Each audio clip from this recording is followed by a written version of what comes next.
Je m'appelle Samuel Knight.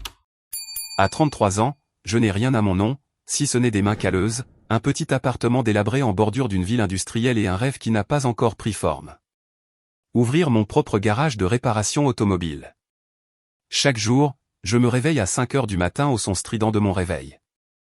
Je me traîne hors d'un vieux lit qui grince et j'entame une longue journée remplie de l'odeur d'huile de moteur et du cliquetis du métal. Je travaille au garage O'Malley, un grand atelier de réparation automobile en périphérie de la ville. Le propriétaire, Monsieur Ali, est un homme respectable, mais avare. Il me paie assez pour m'en sortir, mais pas assez pour me rapprocher de mon rêve. Mon travail consiste à réparer des voitures. Tout, des berlines cabossées au pic UPS rugissant conduits par des travailleurs. J'aime le travail, honnêtement. Il y a quelque chose de réconfortant à démonter une machine, à trouver le problème et à la faire fonctionner comme neuve. C'est simple, clair, contrairement à la vie à l'extérieur où tout est désordonné et où les réponses ne sont jamais certaines. Ma vie est simple, presque ennuyeuse, mais je ne me plains pas. Mon appartement est au 3e étage d'un vieil immeuble aux murs jaunes tachés et à l'escalier qui craque à chaque pas. C'est petit, juste assez pour un célibataire comme moi. Un lit simple, une table en bois rayée et un coin cuisine toujours imprégné de l'odeur de graisse de mes repas simples. Je n'ai pas besoin de grand-chose. Un mécanicien comme moi n'a pas le temps pour des rêves somptueux. Chaque mois, après avoir payé le loyer, les charges et acheté quelques provisions, je glisse quelques dollars dans une boîte en fer sous mon lit. C'est mon fond de rêve, construit sou par sou au cours de journées de sueur dans le garage. Je ne suis pas très doué pour socialiser. Les gars de l'atelier se moquent de moi, me traitant de « muet comme une carpe », mais je l'ignore avec un sourire. Je n'ai pas besoin d'une foule d'amis, pas besoin de fêtes ou de beuveries le week-end. Après le travail, je rentre chez moi, j'ouvre une bière fraîche, je m'assois près de la fenêtre donnant sur la rue bruyante et je pense à mon propre garage. Je l'imagine avec une petite salle d'attente pour les clients, avec des fauteuils en cuir et un ventilateur de plafond tournant au-dessus. Peut-être que j'accrocherai une enseigne en bois avec mon nom gravé dessus, et chaque matin, j'ouvrirai les portes du garage, regardant la lumière du soleil se déverser sur les voitures en attente de réparation. Ce rêve, bien que lointain, est ce qui me fait avancer chaque jour. Mais la vie, comme nous le savons tous, n'est jamais simple. J'ai un frère cadet, Oliver, de 4 ans mon cadet. C'est une histoire complètement différente. Si je suis silencieux et travailleur, Oliver vit comme si demain n'existait pas enfant, il était le fauteur de troubles, cherchant toujours l'attention. De l'école buissonnière aux bagarres dans la cour de récréation. J'étais le contraire, le bon élève, faisant assidûment mes devoirs et aidant maman à nettoyer la maison, bien qu'elle ne m'ait jamais félicité pour cela. En grandissant, Oliver a pris un chemin différent.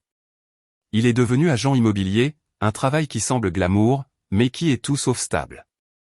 Oliver a un don pour la parole, une langue bien pendue qui pourrait convaincre n'importe qui d'acheter une maison délabrée à un prix exorbitant. Mais il manque de discipline.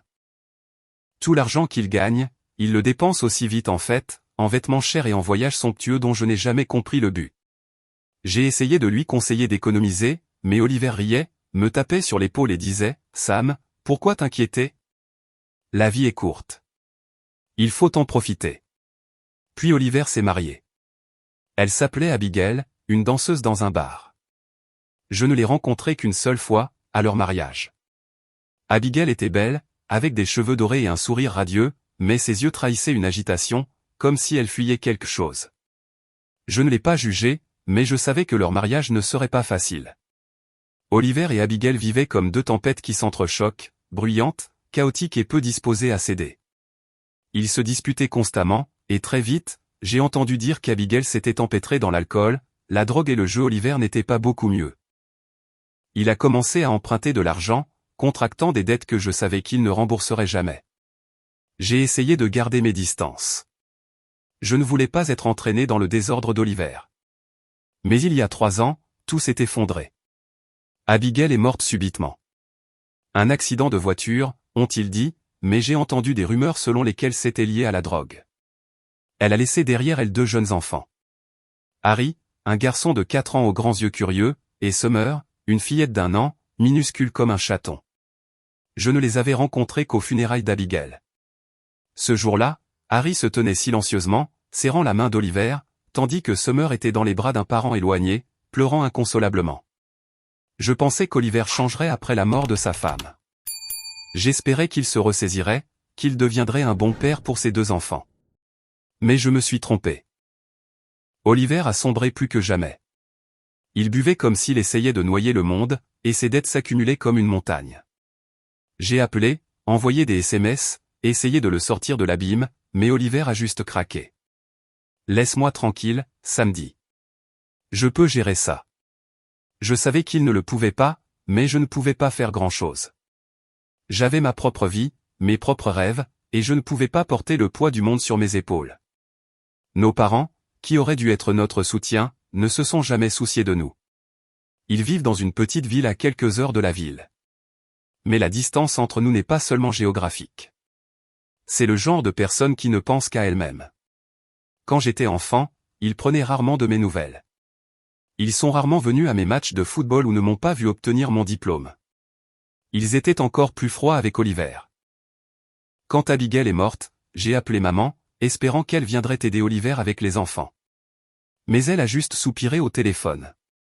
Tu sais que je suis occupé, samedi Oliver a fait son propre gâchis. Qu'il le nettoie. Papa a été plus direct. Ne me mêle pas des problèmes de ce garçon. Je n'étais pas surpris, mais ça faisait quand même mal. J'avais un jour espéré que notre famille serait différente, comme dans les films, où les gens s'embrassent, partagent les fardeaux et traversent les moments difficiles ensemble. Mais ma famille n'était pas comme ça. Nous n'étions que des gens qui vivaient sous le même toit, puis qui suivaient des chemins séparés, sans jamais se retourner. Les jours qui ont suivi les funérailles d'Abigail, Oliver était comme une ombre erratique. Certaines nuits, il m'appelait à minuit, la voix étranglée par les larmes, divaguant sur Abigail et les jours heureux qu'ils avaient partagés. Mais quelques heures plus tard, j'apprenais qu'il était ivre dans un bar, se disputant avec des créanciers, ou pire, disparaissant pendant une semaine sans laisser de traces. J'ai essayé de le contacter pour le sortir de l'abîme, mais chaque fois que j'appelais, il ne répondait pas ou répondait par des refus secs. Sam, laisse-moi tranquille. Je vais bien. Je savais qu'il fuyait, non seulement ses créanciers, mais aussi ses responsabilités envers ses 2 enfants. Je voulais l'aider, mais je ne savais pas par où commencer. Je n'étais qu'un mécanicien, habitué à réparer des machines, pas à recoller les morceaux brisés d'une famille. Puis, un soir tard, tout a changé. Je venais de rentrer du travail, les mains encore tachées d'huile de moteur, si épuisé que je ne voulais rien de plus que m'effondrer sur mon lit et dormir. Il était près de 22 heures et la ville à l'extérieur de ma fenêtre était baignée de la faible lueur jaune des lampadaires. La sonnette a retenti, un son aigu coupant le silence de mon appartement. J'ai froncé les sourcils. Personne ne me rendait visite à cette heure. Je me suis traîné jusqu'à la porte, les déverrouillé, et mon cœur s'est arrêté. Oliver se tenait là, le visage émacié, les yeux injectés de sang, sa chemise froissée empestant l'alcool. Il tenait Summer, la fillette d'1 an, endormie sur son épaule, ses cheveux blonds tombant en désordre sur son petit visage. À côté de lui se trouvait Harry, le garçon de 4 ans, s'accrochant à la jambe de son père, ses grands yeux remplis de peur alors qu'il me regardait comme si j'étais un étranger. Il ressemblait à des réfugiés perdus dans cette ville industrielle froide. « Sam » a dit Oliver, sa voix presque suppliante. « Peux-tu m'aider ? J'ai un projet en dehors de la ville, juste quelques jours. Peux-tu garder les enfants pour moi ? » Je l'ai regardé, puis les enfants. Summer a bougé dans ses bras, et Harry a agrippé l'ourlet de la chemise de son père, ses petites mains tremblantes. Je voulais poser une douzaine de questions. Quel projet ? Où ? Pourquoi maintenant ? Mais en regardant dans les yeux troubles d'Oliver, je savais qu'il mentait. Je savais que ce projet n'était qu'une excuse, un moyen pour lui d'échapper au désordre qu'il avait créé. Mais j'ai aussi vu Harry et Summer, 2 enfants innocents pris dans le collimateur de l'abandon. Je ne pouvais pas leur tourner le dos. D'accord, me suis-je entendu dire, la voix sèche. Fais-les entrer. Oliver a poussé un soupir de soulagement, comme s'il se débarrassait d'un lourd fardeau. Il m'a tendu Summer, la petite fille légère comme un oiseau. Harry a suivi, silencieux, ses yeux ne me quittant jamais. Je les ai conduits dans mon petit appartement, un endroit à peine assez grand pour une personne. Oliver a posé un vieux sac en tissu par terre, contenant quelques vêtements d'enfants et des couches. Je reviens bientôt, Sam, a-t-il dit, mais sa voix manquait de conviction, comme s'il ne croyait pas ses propres mots. Juste quelques jours, je te le promets. J'ai hoché la tête, sans rien dire. Cette nuit-là, mon petit appartement s'est transformé en champ de bataille. Summer s'est réveillée à minuit, hurlant, ses pleurs déchirant le silence. Je la tenais maladroitement, la berçant doucement, essayant de me souvenir comment maman nous apaisait quand nous étions enfants, mais ça n'a pas marché. Harry était recroquevillé sur le canapé, serrant un vieil ours en peluche, les yeux écarquillés en me regardant. « Tonton, où va mon papa ?» a-t-il demandé, sa voix minuscule, presque perdue. Je ne savais pas quoi répondre. J'ai juste murmuré, « Va dormir, Harry. Ton papa reviendra bientôt. Tout ira bien. » Mais je ne croyais pas mes propres mots. J'ai préparé du lait en poudre pour Summer, mes mains tremblant alors que je renversais de la poudre sur la table. J'ai nettoyé le sol, changé les couches et essayé de la rendormir. Mon esprit était en proie aux questions. Que allais-je faire de ces enfants? Que savais-je de la garde d'enfants? Et surtout, Oliver reviendrait-il? Les jours qui ont suivi ont été un tourbillon de chaos. Chaque matin, je me réveillais plus tôt que d'habitude, essayant de préparer le petit déjeuner pour Harry. Des sandwichs au beurre de cacahuète, la seule chose que je savais faire, et je préparais du lait en poudre pour Summer. Je déposais Harry à la garderie voisine, payant un supplément pour qu'il prenne un enfant non inscrit. Summer allait dans une autre garderie où l'enseignante m'a jeté un regard apitoyé en voyant mes mains tachées d'huile. Ensuite, je me précipitais au garage, travaillant comme une machine, essayant de ne pas penser aux 2 enfants qui m'attendaient à la maison. J'ai appelé Oliver tous les jours, mais son téléphone était toujours hors service.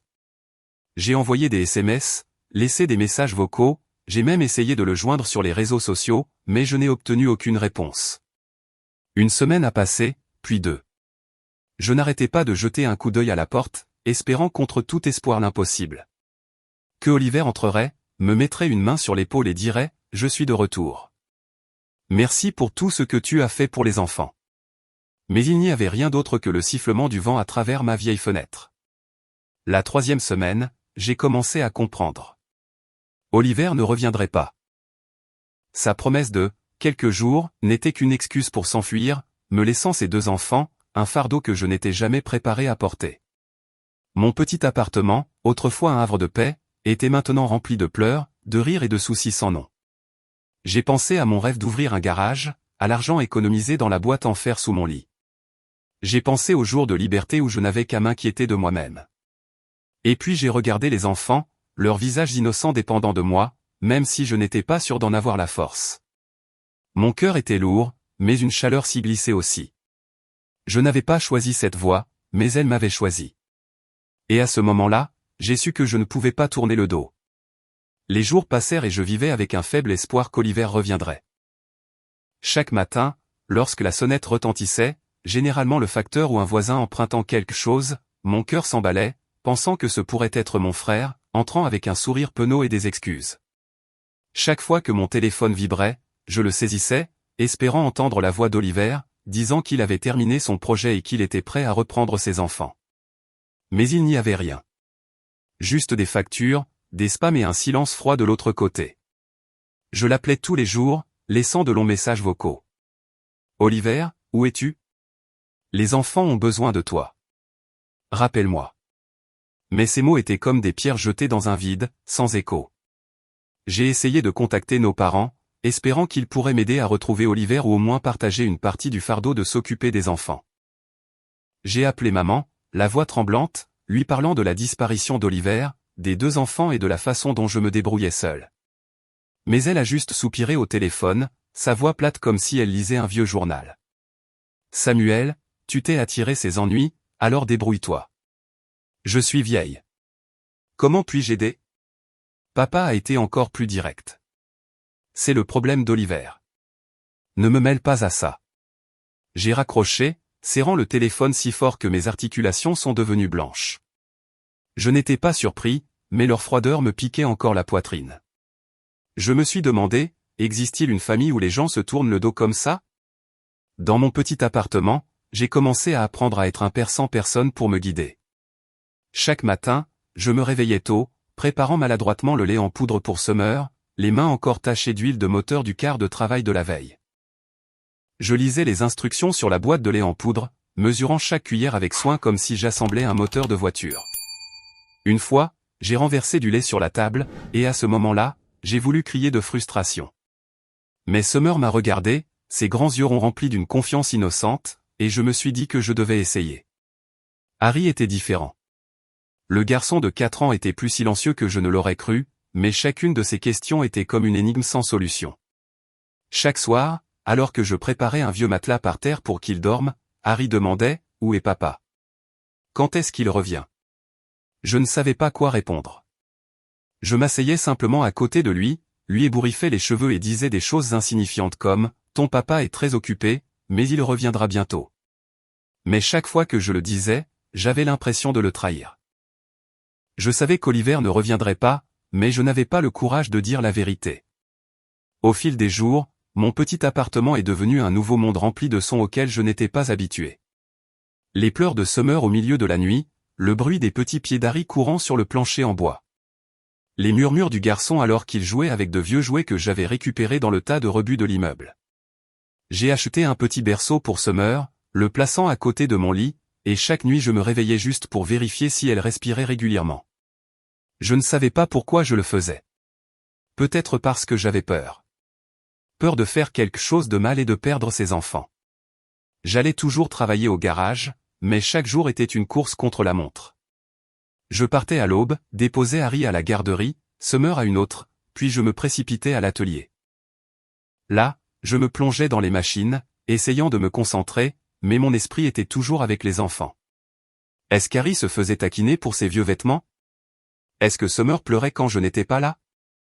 Je travaillais plus vite, essayant de finir plus tôt pour les retrouver, mais parfois je voulais juste m'asseoir dans un coin du garage, me tenir la tête et tout laisser tomber. Un mois a passé, puis 2. Oliver est resté un fantôme. J'ai vérifié son numéro de téléphone, j'ai parcouru les réseaux sociaux, j'ai même demandé à de vieilles connaissances de son quartier difficile. Personne ne savait où il était. L'un a dit qu'il avait quitté la ville. Un autre a dit qu'il se cachait de ses créanciers. Je ne savais pas ce qui était vrai, mais je savais une chose. Oliver avait abandonné ses enfants, et ce fardeau reposait maintenant sur mes épaules. Un soir, j'étais assis par terre, adossé au mur, regardant Harry et Summer. Harry gribouillait sur un bout de papier, ses traits désordonnés mais concentrés. Summer était allongée dans son berceau, ses petites mains agrippant le bord de sa couverture, babillant des sons absurdes. J'ai réfléchi à ce que je pouvais faire. Je pouvais les emmener dans un orphelinat, un endroit qui, selon l'enseignante de la garderie, prendrait bien soin des enfants sans famille. Cette pensée m'a fait frissonner.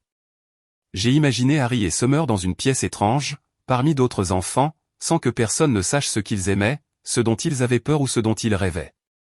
J'ai imaginé les yeux paniqués d'Harry, la façon dont Summer s'accrochait à moi chaque fois que je la tenais. Je ne pouvais pas le faire. Je ne pouvais pas les abandonner. Je ne pouvais pas les laisser se sentir de nouveau abandonnés. Je me suis levé, je suis allé vers Harry et je me suis assis à côté de lui. « Qu'est-ce que tu dessines ?» ai-je demandé doucement. Il a levé les yeux, ses yeux s'illuminant légèrement. « Une voiture » a-t-il dit en montrant le contour gribouillé d'un véhicule. « Comme celle que tu répares. » J'ai souri, bien que mon cœur soit lourd. J'ai regardé Summer qui se tortillait dans son berceau, puis je suis revenu sur Harry. Ses jeunes visages si pleins de vie me suppliaient de ne pas lâcher prise. À ce moment-là, j'ai pris une décision. J'ai resserré ma prise sur ma chemise comme pour me stabiliser. À partir de maintenant, me suis-je murmuré, ce sont mes enfants. Même si je dois travailler jusqu'à l'os, même si je dois renoncer à mon rêve de garage, je les élèverai. Cette promesse n'était pas seulement pour Harry et Summer. C'était pour moi-même, un vœu que je ne serais pas comme Oliver, que je ne serais pas comme nos parents. Je serais celui qui resterait, peu importe la difficulté du chemin à parcourir. Cette décision a tout changé. Je n'étais plus seulement Samuel Knight, le mécanicien avec un rêve de posséder un garage.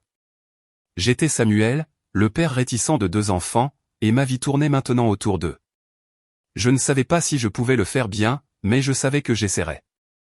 Jour après jour, heure après heure, pour ces jeunes visages qui dépendaient de moi. Mon petit appartement, autrefois juste assez grand pour un célibataire, était maintenant encombré de choses inconnues. Des jouets en plastique coloré jonchaient le sol. Quelques petites voitures à roues cassées que j'avais promis de réparer mais pour lesquelles je n'avais jamais eu le temps. Des vêtements d'enfants, les petits t-shirts d'Harry, les robes à fleurs de Summer, étaient suspendus de manière désordonnée à des crochets, mélangés à mes combinaisons de travail tachées d'huile. Les sons étaient également différents. Fini les nuits calmes où je m'asseyais seul avec une bière. Maintenant, il y avait les rires d'Harry, les pleurs de Summer réclamant du lait, et mes propres soupirs alors que j'essayais de naviguer dans cette nouvelle vie. J'ai rangé l'appartement, abandonnant mon vieux lit aux enfants. Harry et Summer dormaient ensemble dessus, recroquevillés sous une fine couverture, tandis que j'étalais un vieux matelas par terre à côté de la table en bois rayé. La première nuit par terre, mon dos me faisait mal, mais je n'osais pas me plaindre. Je regardais les enfants dormir, la lueur des lampadaires se glissant à travers les rideaux pour éclairer leurs visages. Et je me suis dit, je peux le faire. Tant qu'ils vont bien, je peux le faire. Les matins sont devenus une course. Je me réveillais à 5 heures, préparant maladroitement le petit déjeuner dans la cuisine, du pain avec du beurre, parfois un œuf au plat au bord brûlé parce que j'étais trop occupé à regarder l'horloge. Je réveillais Harry, l'aidais à enfiler son uniforme de garderie froissé, et je portais Summer, encore endormi, pour les déposer à la garderie et à l'école maternelle. Les rues du petit matin étaient froides, le brouillard s'accrochant à ma veste. Mais le regard curieux d'Harry sur les voitures qui passaient, ou la façon dont Summer agrippait mon doigt, me faisait oublier le froid. Mon salaire de mécanicien, autrefois suffisant pour une vie de célibataire frugal, me semblait maintenant étouffant et inadéquat. Les frais de garderie, le lait en poudre, les nouveaux vêtements pour les enfants. Tout était comme un puissant fond avalant chaque dollar que je gagnais. J'ai ouvert la boîte en fer sous mon lit, regardant les économies que j'avais rassemblées pour mon rêve de garage. 3000 $, chaque centime gagné à la sueur de mon front et en heures supplémentaires, s'écoulait maintenant pour des nécessités. De nouvelles chaussures pour Harry, des médicaments contre la fièvre pour Summer, ou un manteau chaud à l'approche de l'hiver. Mon rêve de garage, l'enseigne brillante Knight Garage dans mon esprit, s'estompait comme une fantaisie luxueuse. De vieux amis appelaient encore, m'invitant à prendre une bière, à des matchs de baseball, ou juste à rattraper le temps perdu comme au bon vieux temps. Sam, quel genre de vie mènes-tu ? Viens traîner et te détendre, disait-il en riant au téléphone. Je forçais un sourire, déclinant poliment. Je n'avais ni le temps ni l'énergie pour des rassemblements. Ma vie tournait maintenant autour de 3 points, le garage, l'école et le petit appartement. Chaque pas que je faisais me semblait lourd, comme si je traînais un monde entier derrière moi. La pression me semblait parfois sur le point de m'écraser. Une facture d'électricité en retard a entraîné un avertissement de coupure, et j'ai dû me démener pour rassembler l'argent. Une fois, les chaussures d'Harry se sont déchirées, mais je n'avais pas les moyens d'en acheter de nouvelles, et je l'ai vu essayer de marcher prudemment pour cacher la déchirure. Le pire a été une nuit où Summer a eu une forte fièvre. Son visage était rouge, sa respiration rapide. Je l'ai porté en courant jusqu'à l'hôpital le plus proche parce qu'un taxi était trop cher. Aux urgences, assis sur une chaise en plastique dur, tenant Summer dans mes bras, je me suis senti si impuissant que j'ai voulu pleurer. Pourtant, au milieu de ces journées harassantes, il y avait des moments qui me donnaient de la force. Un soir, j'ai vu Harry à la table de la cuisine, travaillant assidûment sur ses devoirs avec un crayon émoussé. Il se mordait la lèvre, concentré sur le dessin des chiffres, et quand il a levé les yeux et m'a vu, il m'a fait un petit sourire radieux. Summer était différente. Elle aimait chanter. Certains après-midi, pendant que je faisais la vaisselle, elle s'asseyait par terre en fredonnant des mélodies sans queue ni tête mais claires, comme le tintement d'une cloche. Sa voix, bien que jeune, semblait laver ma fatigue. Je les ai regardés et j'ai su que je ne pouvais pas abandonner. Je me suis lentement adapté à mon nouveau rôle. Je n'étais plus le célibataire vivant pour ses propres rêves. J'étais un père, maladroit mais déterminé, faisant tranquillement tout pour donner un foyer à 2 enfants. Puis, un soir, tout a basculé. J'étais assis par terre à bricoler l'une des petites voitures cassées d'Harry. Mes mains, encore rugueuses d'huile de moteur, serraient soigneusement une minuscule vis. Harry était assis à côté de moi, regardant, puis il a soudainement dit « Merci, papa ». Je me suis figé, ma main s'arrêtant en plein vol. Le mot « papa » a retenti doucement, mais a frappé mon cœur comme un coup de foudre. J'ai regardé Harry, voyant ses yeux, non plus le regard paniqué du premier jour, mais un regard de confiance, comme si j'étais devenu son monde entier. Je voulais le corriger, lui dire que je n'étais que son oncle, pas son père. Mais j'ai alors vu son sourire timide et je n'ai pas pu m'y résoudre. Les larmes me sont montées aux yeux, mais j'ai souri en hochant la tête. De rien, mon grand, ai-je dit, la voix rauque. À partir de ce jour, Harry et Summer ont commencé à m'appeler papa. Au début, je me sentais mal à l'aise, mais chaque fois qu'ils le disaient, je sentais l'amour et la confiance dans ces mots. Je les ai laissés m'appeler ainsi parce que je savais que pour eux, j'étais vraiment devenu leur père. Les soirées dans le vieil appartement sont devenues de chaleureux souvenirs. Nous nous réunissions autour de la table de la cuisine pour des dîners simples. Des sandwichs aux pâtes, parfois une assiette de frites que je préparais pour leur remonter le moral. Nous allumions la télévision pour regarder de vieux dessins animés, riant aux éclats lorsque le personnage principal faisait une chute. La voix claire de Summer résonnait souvent, et j'écoutais, le cœur plus léger. Peu importe à quel point j'étais épuisé, peu importe le nombre de jours où je pensais m'effondrer, les yeux innocents d'Harry et le sourire insouciant de Summer sont devenus ma bouée de sauvetage. J'ai réalisé qu'au milieu des difficultés, une nouvelle famille s'était formée. Elle n'était pas née du sang, mais des jours difficiles, des sacrifices et de la victoire sur les épreuves ensemble. Ce petit appartement délabré, bien qu'exigu, était devenu un foyer. Le mien, celui d'Harry et de Summer. Le temps passa en un clin d'œil. Harry avait maintenant 12 ans, un adolescent dégingandé, calme et intelligent. Il me ressemblait par sa nature réservée. Dans la manière patiente dont il affrontait les défis, comme s'il avait appris en me regardant lutter au cours de ses premières années.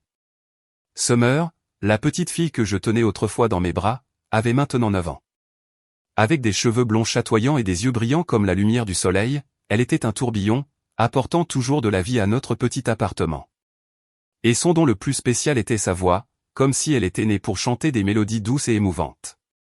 Au début, je pensais que Summer chantait juste pour le plaisir. Chaque après-midi, pendant que je faisais la vaisselle dans le coin de la cuisine, elle s'asseyait près de la fenêtre en fredonnant des chansons improvisées, sa voix claire se mêlant au bruit de la circulation à l'extérieur. Certains jours, elle chantait en m'aidant à plier le linge, et je souriais simplement, pensant que c'était un caprice d'enfant. Mais ensuite, un spectacle scolaire a tout changé. Summer, dans une simple robe verte que j'avais achetée dans un magasin discount, est montée sur la petite scène de l'auditorium. Quand elle a commencé à chanter, la salle est devenue silencieuse. Sa voix s'est élevée comme un ruisseau coulant sur des rochers, à la fois puissante et douce. J'étais assis au dernier rang, agrippant le bord de ma chaise, le cœur battant. Quand la chanson s'est terminée, la salle a éclaté en applaudissements et mes yeux m'ont piqué de larmes. Non pas parce que je connaissais la musique, mais parce que j'ai vu l'étincelle dans les yeux de Summer alors qu'elle me regardait comme pour dire « Papa, je l'ai fait ». Le professeur de musique de Summer, Madame Harris, s'est approché de moi après la représentation. « Samuel, dit-elle, la voix débordante d'enthousiasme. Summer a un talent rare. Elle a besoin d'une formation vocale appropriée. Je connais un excellent programme en ville. » J'ai hoché la tête, la remerciant, mais mon cœur s'est serré. Des cours de chant. C'était un monde qui m'était étranger et, plus important encore, un coup que je n'étais pas sûr de pouvoir me permettre. Mais ce soir-là, quand Summer a couru pour me serrer dans ses bras, parlant de ce que ça faisait d'être sur scène et de son désir de chanter pour toujours, j'ai regardé dans ses yeux impatients et j'ai su que je ne pouvais pas dire non. J'avais économisé et épargné pendant des années pour élever ses enfants. Et maintenant, je le ferai à nouveau pour le rêve de Summer. Chaque semaine, après de longues journées au garage, j'emmenais Summer à ses cours de chant. Je restais dehors, regardant par la petite fenêtre, la voyant se tenir parmi d'autres enfants, pratiquant des notes aiguës sous la direction de l'enseignante. Certains jours, j'étais si épuisé que je voulais dormir sur place dans la chaise d'attente. Mais quand Summer sortait en courant, rayonnante et parlant d'une nouvelle chanson, ma fatigue fondait. La nuit, notre petit appartement résonnait de ses chants. Elle s'entraînait devant le miroir, sa voix résonnant comme par magie, transformant notre espace exigu et stressant en un lieu d'espoir. Puis une véritable opportunité s'est présentée. Un concours de chant pour enfants était organisé en ville, et Madame Harris m'a convaincu de laisser Summer y participer. J'étais nerveux, non pas parce que je doutais de son talent, mais parce que je craignais que les projecteurs ne la submergent. Mais quand elle s'est tenue sur scène dans une simple robe blanche, sa voix était comme un rayon de lumière. Elle a chanté une chanson sur une petite maison au bord de la rivière et le public s'est tu, puis a éclaté en applaudissements quand elle a eu fini. Summer a remporté la première place et moi, debout dans le coin de l'auditorium, j'ai serré Harry fort dans mes bras, le cœur gonflé de fierté. À partir de là, les choses ont bougé rapidement. Le journal local a écrit sur le « Petit ange à la voix d'or ». Une chaîne de télévision a invité Summer à se produire dans une émission pour enfants. Les gens en ville ont commencé à la reconnaître, souriant en nous croisant. Summer était toujours ma petite fille, mais je savais qu'elle entrait dans un monde plus grand. Un monde que moi, un mécanicien, je ne comprenais pas entièrement. Un jour, un homme en costume élégant est apparu à la porte de notre appartement. Il s'est présenté comme un représentant d'une société de divertissement de la ville, disant qu'il voulait signer un contrat à long terme avec Summer. Elle a le potentiel d'être une star, a-t-il dit en me tendant une épaisse pile de documents. Nous la mettrons sur de grandes scènes, produirons des albums, même des performances internationales. Je tenais les papiers, l'esprit tourbillonnant. Je n'étais qu'un mécanicien, n'imaginant jamais des choses comme des contrats ou la célébrité. J'ai regardé Summer, voyant ses yeux s'illuminer chaque fois qu'elle parlait de musique, de son rêve de chanter pour le monde. J'ai pensé aux journées harassantes, aux nuits où je travaillais jusqu'à l'épuisement pour élever ses enfants.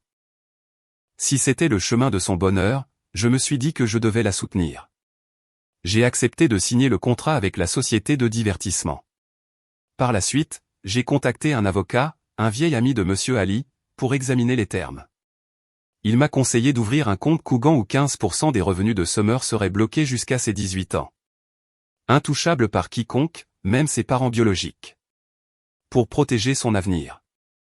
J'ai hoché la tête et j'ai immédiatement ouvert le compte, m'assurant que si Oliver revenait un jour, il ne pourrait pas réclamer ses gains.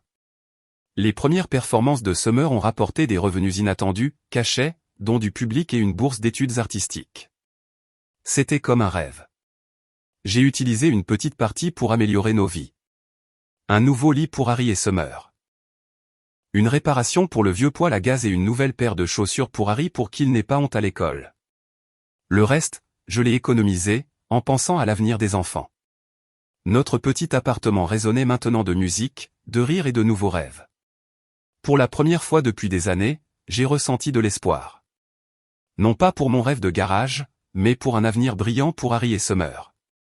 Harry, maintenant adolescent, restait silencieux, mais se tenait toujours aux côtés de sa sœur. Il était fier de Summer, même si parfois je le surprenais à la regarder sur scène avec une pointe d'inquiétude. Je comprenais ce sentiment. J'étais fier de l'éclat de Summer, mais au fond de moi, j'avais peur.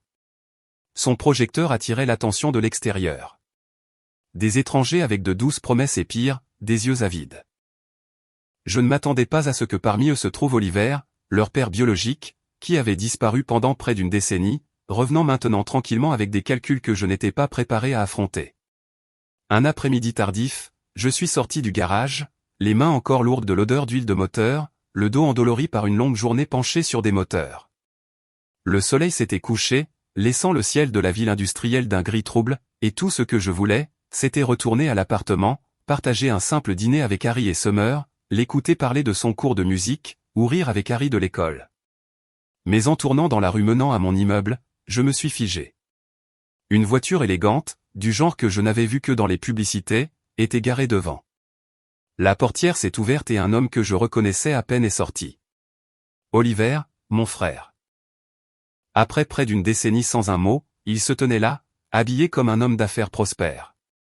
Un costume bleu marine impeccable épousait sa silhouette, ses cheveux étaient plaqués en arrière, et ses chaussures en cuir brillaient sous les lampadaires.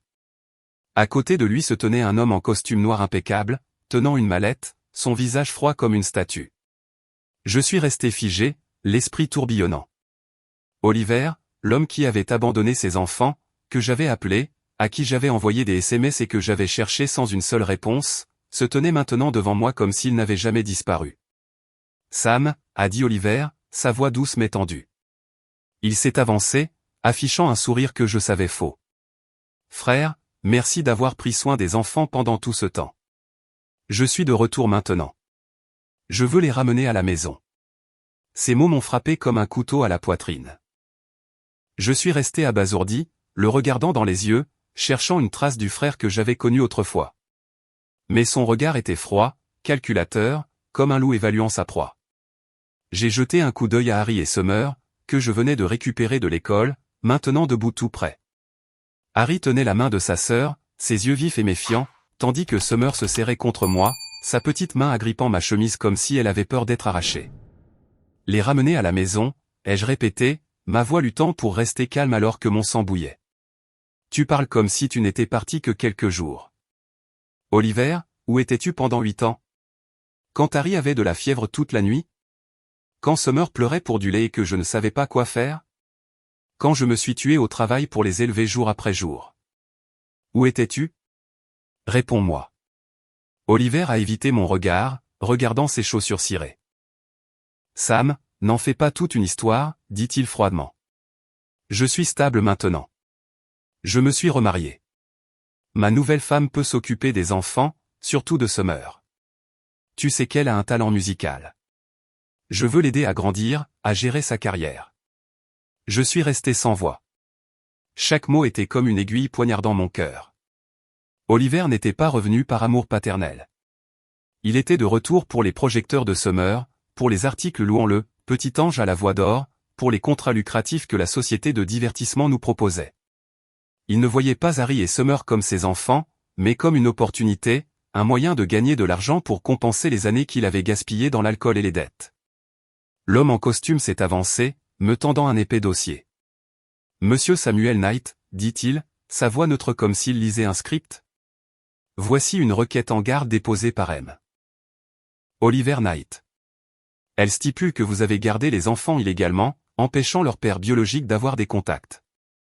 J'ai pris le dossier, les mains tremblantes, non pas de peur, mais de rage. Illégalement, ai-je grogné, fixant Oliver dans les yeux. Tu les as abandonnés, Oliver.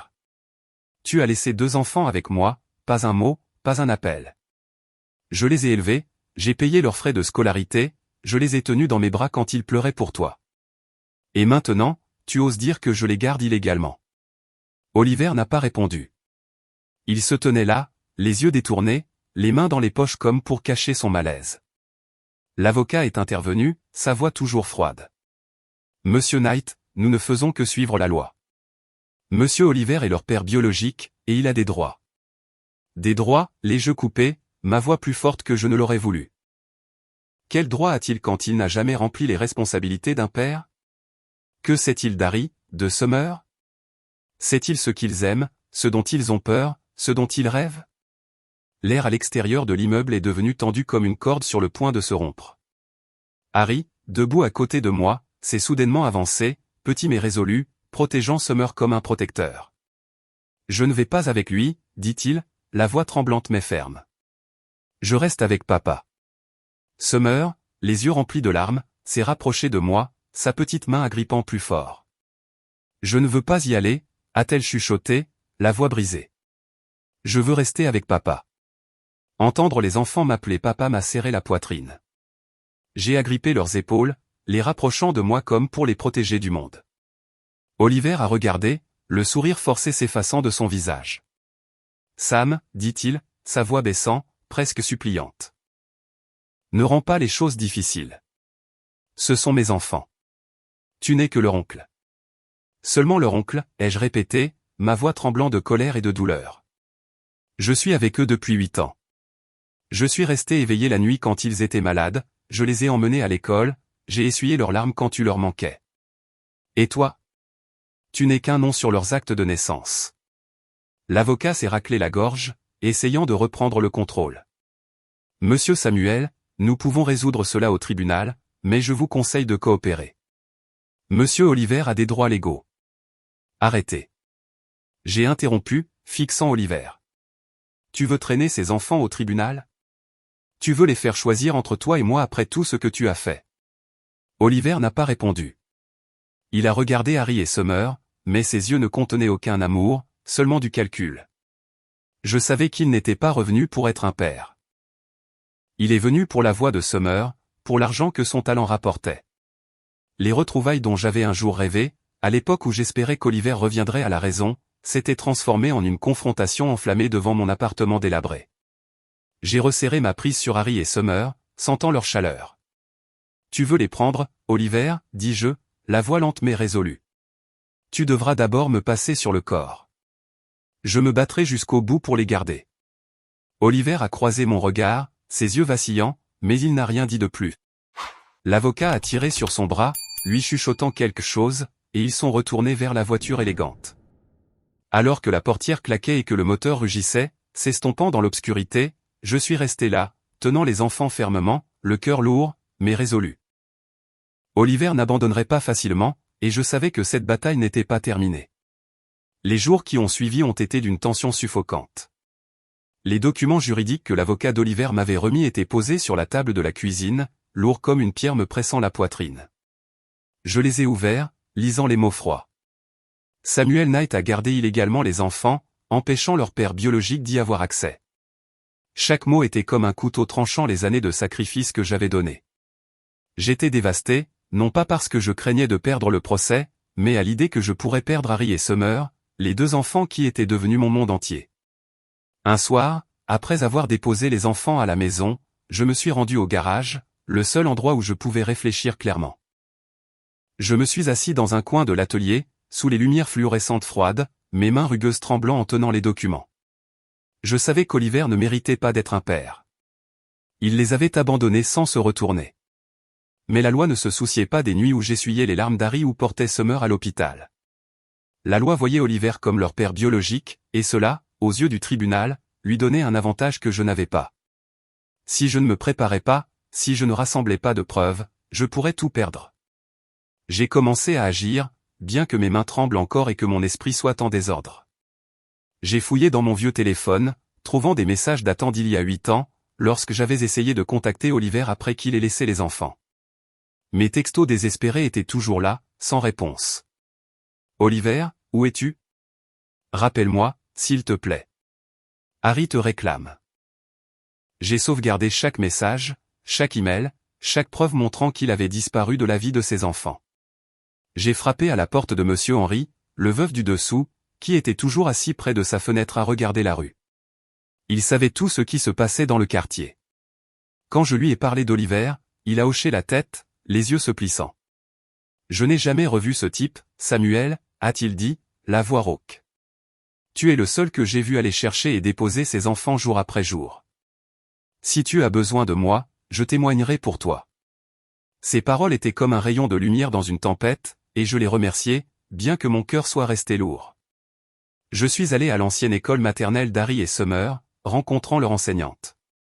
Madame Miller, la propriétaire de la garderie, m'a regardé avec sympathie. Samuel, vous êtes le seul à avoir déposé Summer, payé ses frais, assisté aux réunions de parents, a-t-elle dit, acceptant d'écrire une lettre de confirmation. Les enseignants actuels des enfants ont fait de même, racontant comment j'arrivais en retard aux réunions de parents à cause d'heures supplémentaires, mais que j'étais toujours là, écoutant toujours chaque mot sur Harry. Ces lettres, bien que de simples morceaux de papier, étaient pour moi comme des briques construisant une fondation d'espoir. Mais malgré les preuves, une peur me rongeait. Harry et Summer voulaient-ils vraiment rester avec moi? Au fond de moi, j'avais peur qu'ils gardent encore un petit coin de leur cœur pour Oliver. Je craignais que malgré tout l'amour que je leur avais donné, ils puissent choisir de partir. Cette pensée me tenait éveillé la nuit, allongé sur mon vieux matelas, fixant le plafond taché, me demandant si je pouvais faire face à leurs réponses. Un soir, alors que nous étions tous les trois assis autour de la table de la cuisine, mangeant un simple dîner de pâtes à la sauce tomate, j'ai décidé que je devais demander. Je ne pouvais plus vivre dans cette peur. J'ai posé mon assiette, j'ai pris une profonde inspiration et j'ai regardé Harry et Summer. Harry, Summer, ai-je commencé, la voix tremblante. Nous devons parler. Harry a levé les yeux, ses yeux calmes, mais méfiants. Summer a arrêté de mâcher, me regardant avec curiosité. La pièce était silencieuse, à l'exception du tic-tac de l'horloge murale. L'homme de l'autre jour? C'est votre vrai père, ai-je dit, essayant de garder ma voix stable. Il veut que vous alliez vivre avec lui. Je ne sais pas, voulez-vous y aller? Je respecterai votre décision. L'air semblait se figer. Mon cœur battait la chamade comme si le monde entier attendait leur réponse. Harry m'a regardé, les yeux vifs. Plus ceux du garçon de 4 ans qui demandait « Où est papa, tonton ?» Il a posé sa fourchette, sa voix lente mais résolue. Je ne veux aller nulle part. Je veux rester ici. Cet homme n'est pas mon père. Je ne veux pas vivre avec lui. Ces paroles étaient comme une brise chaude faisant fondre le froid dans mon cœur. Je me suis tourné vers Summer, voyant ses yeux se remplir de larmes. Elle a repoussé sa chaise, a couru vers moi et a enroulé ses petits bras autour de moi très fort. « Je ne vais nulle part », a-t-elle dit, la voix étranglée, sa joue pressée contre ma poitrine. Papa est mon papa. Depuis le début, il n'y a que papa. Je ne veux pas te quitter. J'étais sans voix, la gorge serrée. J'ai enroulé mes bras autour d'Harry et de Summer, les serrant contre moi, sentant la chaleur de leur petit corps. Des larmes ont coulé sur mes joues, mais je ne les ai pas essuyées. Je n'en avais pas besoin. À ce moment-là, je savais que l'amour que nous avions construit à travers les journées harassantes, les repas simples, les moments où je leur tenais la main dans l'épreuve était plus fort que le sang. Oliver était peut-être leur père biologique, mais j'étais leur vrai père. Je les ai tenus fermement, chuchotant, « Papa vous promet. Quoi qu'il arrive, je me battrai jusqu'au bout pour vous garder. » Cette promesse n'était pas seulement un engagement envers Harry et Summer. C'était un vœu envers moi-même. Je ne laisserai pas Oliver ou qui que ce soit d'autre m'enlever la famille que j'avais mise tout mon cœur à construire. Quelques semaines plus tard, je me trouvais au tribunal de la famille, au cœur de la ville industrielle. Mon cœur battait la chamade dans ma poitrine. Je portais mon vieux costume, le seul que je possédais, ses épaules usées et légèrement serrées, mais je me tenais droit, tenant les mains d'Harry et de Summer. Harry avait l'air sérieux dans la chemise impeccable que j'avais repassée la veille au soir, tandis que Summer, dans une simple robe blanche, ses grands yeux ronds regardaient autour d'elle avec une pointe de nervosité. À côté de moi se trouvait M. Carter, un avocat recommandé par M. Ali. C'était un homme bon, à la voix chaude et stable. Et bien que je ne puisse pas me permettre beaucoup, il avait promis de faire de son mieux pour moi. La salle d'audience était froide, l'air épais de l'odeur de vieux bois et de paperasse. Nous nous sommes assis au premier rang, face à Oliver de l'autre côté de l'allée. Il était assis là, impeccablement vêtu d'un élégant costume noir, les cheveux plaqués en arrière comme une star de cinéma. À côté de lui se trouvait une jeune et belle femme aux cheveux bruns ondulés et aux lèvres rouges vifs. Elle lui tenait la main, regardant Harry et Summer, mais pas avec la chaleur d'une mère. Son regard était celui de quelqu'un qui voit un investissement, une chance de profiter de la voix de Summer. J'ai resserré ma prise sur la main d'Harry, essayant de réprimer la colère qui montait en moi. L'audience a commencé. L'avocat d'Oliver, un homme nommé Grayson, s'est levé, sa voix douce comme de l'huile. « Votre honneur » a-t-il commencé. Monsieur Oliver Knight est le père biologique d'Harry et de Summer Knight. Il a traversé des épreuves personnelles mais est maintenant stable, avec une nouvelle famille et les moyens d'offrir à ses enfants une vie meilleure. Pendant ce temps, Monsieur Samuel Knight a gardé les enfants sans tutelle légale, empêchant leur père biologique d'y avoir accès. Chaque mot était comme un coup de marteau.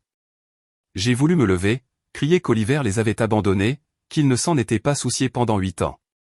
Mais Monsieur Carter a posé une main sur mon épaule, chuchotant, « Reste calme, Samuel. Notre tour viendra. » J'ai hoché la tête, bien que mon sang bouillonne. Monsieur Carter s'est levé, sa voix calme mais vive. « Votre honneur, Monsieur Samuel Knight n'a pas seulement pris soin d'Harry et de Summer au cours des 8 dernières années, il a été leur véritable père. Il a tout sacrifié, son temps, son énergie, ses rêves personnels pour élever les enfants que leur père biologique, Monsieur Oliver Knight, a abandonnés sans explication.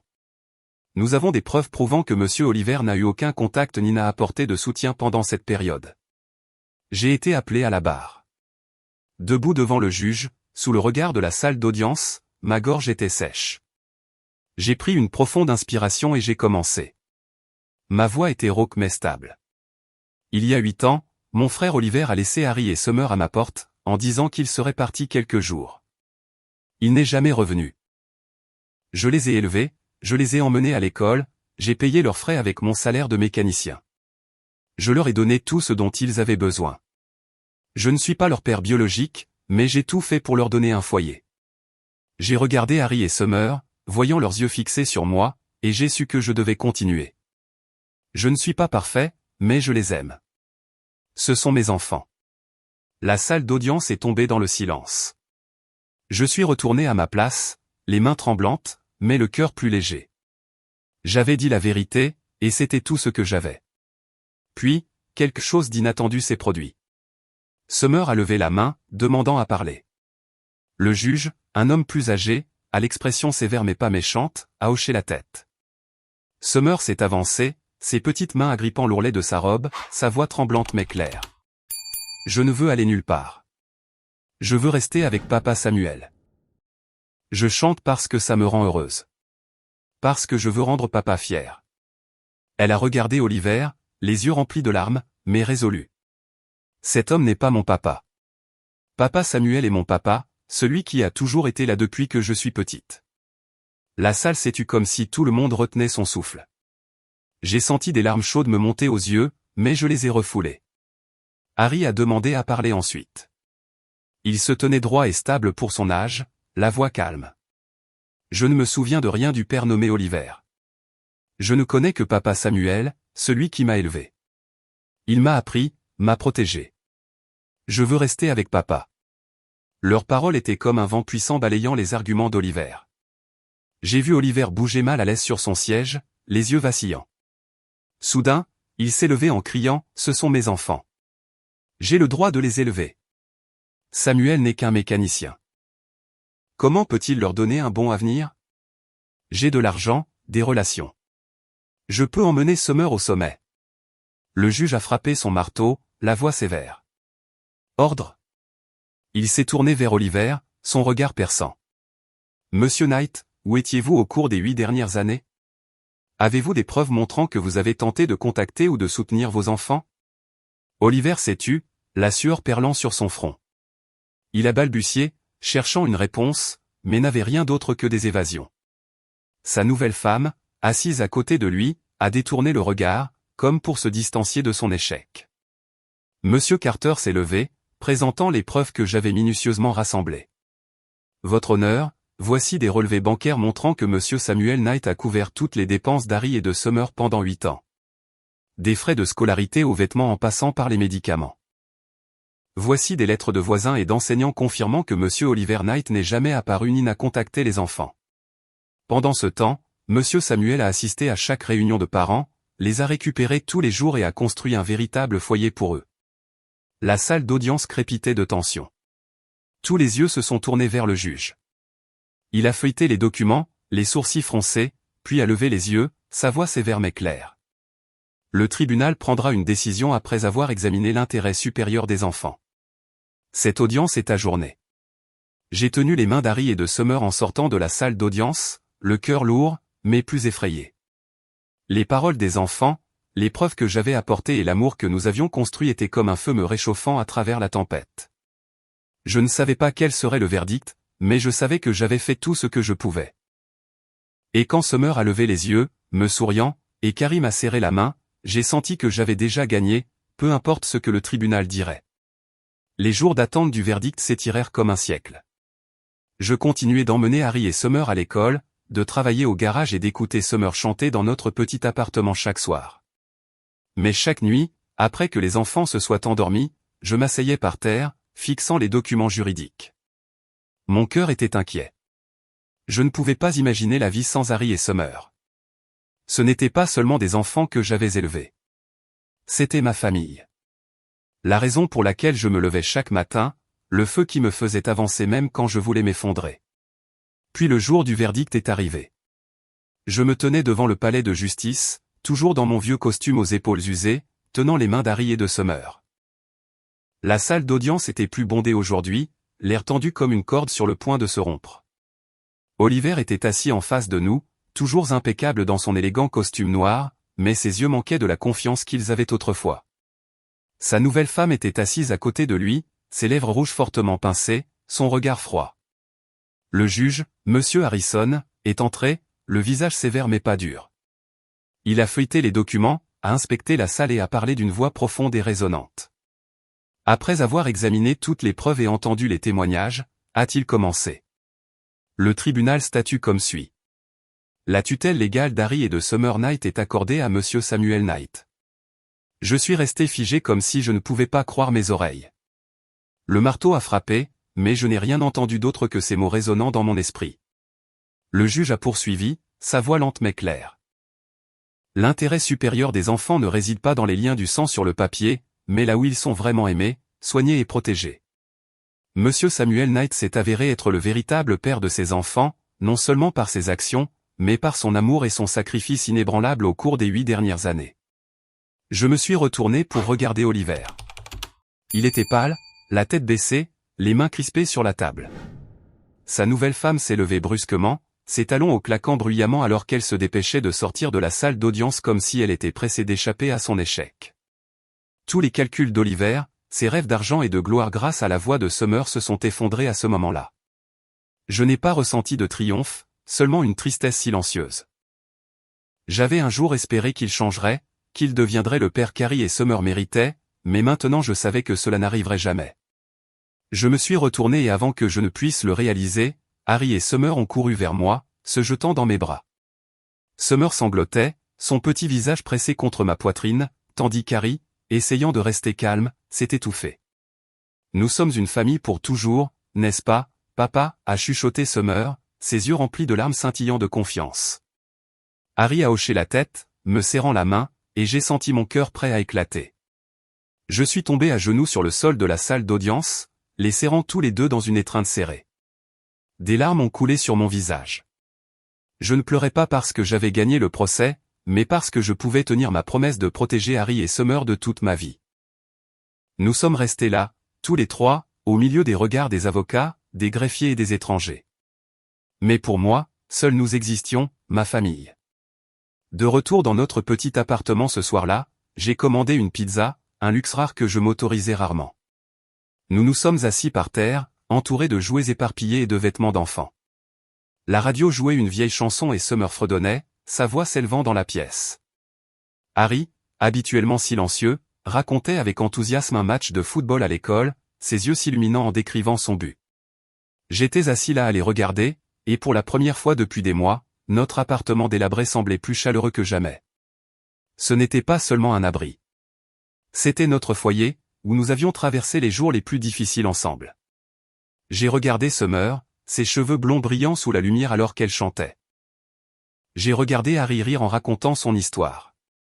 Plus le garçon effrayé qui se tenait à ma porte il y a 8 ans. Et j'ai réalisé que le talent, l'argent, les contrats, tout pouvait aller et venir. Mais l'amour et la responsabilité, c'est ce qui soutenait une famille. C'est ce qui nous faisait. Quand Summer a fini de chanter, elle a couru vers moi, jetant ses bras autour de moi. « Papa, je chanterai beaucoup pour te rendre fier », a-t-elle dit, son sourire radieux. Je lui ai ébouriffé les cheveux en souriant. « Vous m'avez déjà rendu fier », ai-je dit, la voix rauque. « Vous deux. » À ce moment-là, j'ai compris que la famille ne se résume pas au sang. Il s'agit de savoir qui est prêt à tout sacrifier pour vous. L'amour durable et la responsabilité triomphent de la cupidité et de l'abandon.